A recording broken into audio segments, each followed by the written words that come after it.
వీడేంట్రా మన ఇంటికి వస్తున్నాడు? ఎందుకో చూద్దాం.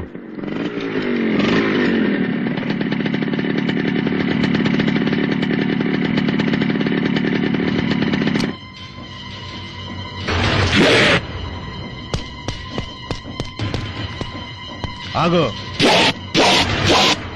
వచ్చిన పనేంటో చెప్పు. రాఘవయ్య గారితో మాట్లాడదామని. ఈ పెళ్లి క్యాన్సిల్ అయింది, ఇక నువ్వు వెళ్ళొచ్చు. అదే ఎందుకు క్యాన్సిల్ అయిందో మీ నాన్నని అడిగి తెలుసుకుందామని. మా నాన్న మాటే నా నోటితో చెప్తా. ఎక్కడెక్కడో పార్కుల వెంట తిరిగిన దాన్ని మావాడి కంట కట్టాలని చూస్తారా నీ అబ్బా. పెళ్లికి ముందే ఎవరితోనో కడుపు చేయించుకున్న దాన్ని మా ఇంటి కోడల్ని చేయాలనుకున్నారా నీ తల్లి. మా వాడు అదృష్టవంతుడు కాబట్టి పెళ్లికి ముందే తెలిసింది మీది మర్యాదస్తుల కుటుంబం కాదని. సాని కొంపని. తప్పు. అమ్మని గురించి ఆడదాని గురించి అసభ్యకరంగా మాట్లాడటం తప్పు. ఇంకొక మాట ఎక్స్ట్రా మాట్లాడావో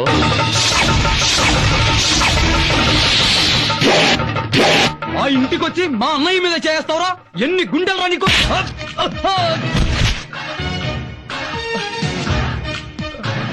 పెద్దవాళ్లతో మాట్లాడటానికి వచ్చాను, మధ్యలో మీకెందుకురా?